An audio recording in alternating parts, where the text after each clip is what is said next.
Magandang araw uli mga karelasyon. Sa video na ito, tatalakayin natin ang isang sensitibo ngunit napakahalagang usapin para sa lahat ng kababaihan at maging sa mga kalalakihang nagnanais maintindihan ang kanilang mga partner. Normal lang ba na may amoy ang ari ng babae?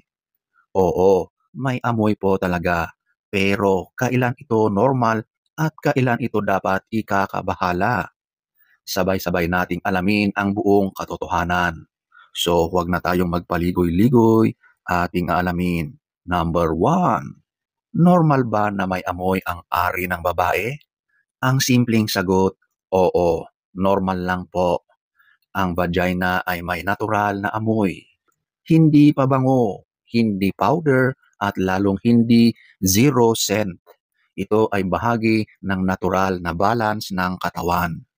May tinatawag na vaginal flora, mga good bacteria na nagsisilbing tagapagtanggol ng katawan. Kapag balanse at good bacteria at tama ang pH level, malusog ang ari.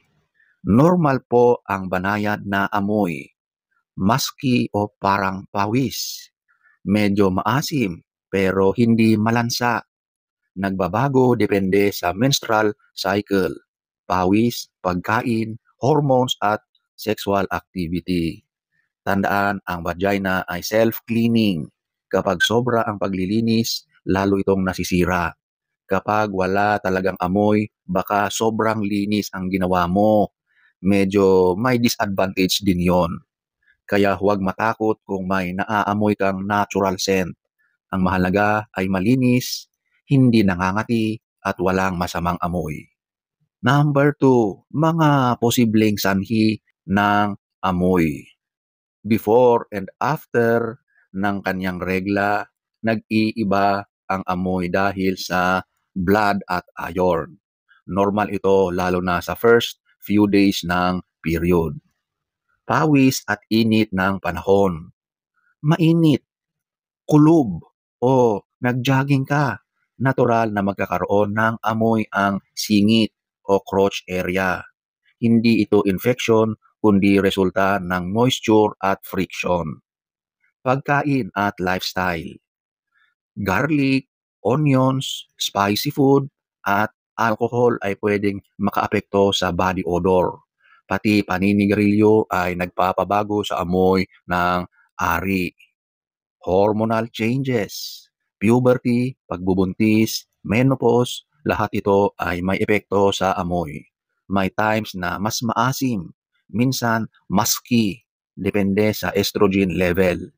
Pagkakaroon ng sexual na aktibidad, ang likido na lumalabas sa lalaki ay may ibang pH level. Kaya nagkakaroon ng kakaibang amoy pagkatapos ng pagsalo-salo. Hindi ito maasim, natural lang po ito. Number three, mga hindi normal na amoy. Kapag ang amoy ay masangsang, amoy isda, amoy nabubulok, amoy panis, dapat po tayong mag-ingat. Ilan sa mga kondisyon ay mga ito. Bacterial vaginosis. Ito ay amoy isda, may grayish na discharge, pangangati o hapdi, karaniwan sa mga active sa sex. Yeast infection, maasim na amoy, discharge na parang keso, matinding pangangati. Foreign object o naiwang tampon, amoy bulok, mabaho, may lagnat, pananakit. Ito ay isang emergency case. Mga STI or STDs or sexually transmitted infections, trichomoniasis, chlamydia at gonorrhea. May discharge, mabaho at masakit, umihi. Number 4. Ano ang mga dapat gawin para maiwasan ang masamang amoy? Iwasang gumamit ng scented soaps or feminine wash. Nakakasira ito ng natural flora. Panatilihing tuyo ang singit. Gumamit ng cotton na underwear at magpalit kapag basa. Huwag magsuot ng masisikip na pantalon. kulob ito, mainit at doon nag-i-increase ang bakterya. Palit ng panty liner, sanitary pad tuwing kailangan, hindi lang para sa hygiene, kundi para sa comfort. Tamang pagpunas, front to back, para hindi madala ang bakterya mula sa puwetan. Umiwas sa smoking at excessive alcohol. Nakakaapekto sa body chemistry. Mag-hydrate at kumain ng healthy food. Pineapple, yogurt, probiotics, maganda ito sa vaginal health. Number 5, kailan dapat magpatingin sa doktor? Huwag maghintay na lumala bago kumilos. Magpatingin agad kapag masangsang ang amoy na hindi nawawala. May discharge na kakaiba ang kulay o consistency. May kasamang hapdi, pangangati o lagnat. May naiwan na tampon o kakaibang bagay sa loob. May posibilidad ng STI dahil sa unprotected sex. Hindi na maibalik ang natural na pH kahit anong linis.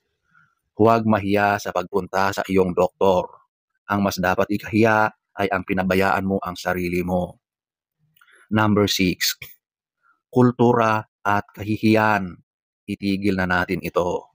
Napakaraming babae ang takot magtanong, takut matawag na marumi, takot mapahiya. Pero ang pagiging tahimik ay hindi katumbas ng kalinisan. Ang tunay na malinis ay marunong magtanong at kumilos kapag may hindi tama sa kanyang nararamdaman doon sa parte na iyon. Walang masama sa amoy ng ari. Ang mali ay ang kakulangan ng impormasyon at ng panghuhusga sa mga babaeng nagtatanong. Sa mga nanay, turuan ang mga anak na babae sa tamang kaalaman. Sa mga babae, alamin ang katawan mo, alagaan mo ito. Sa mga lalaki, suportahan ang kabiyak mo. Huwag mong ikahiya ang natural na katawan niya. Ito ay katawan, hindi dapat ginagawang tabu. Ito ay kalusugan, hindi dapat ikinakahiya. So, mga kababaihan, ang pagiging babae ay hindi dapat balot sa hiya. Ang ari ay hindi marumi, hindi bastos, hindi tabu. Ito ay parte ng iyong pagkatao, kaya mahalin mo ito, alagaan at ipagmalaki. At sa mga lalaki na nakikinig, ang respeto at pag-unawa sa katawan ng babae ay tunay na sukatan ng lalim ng iyong pagmamahal. So sana ay nagustuhan nyo ang ating topic for today. Next story time. Don't forget to subscribe.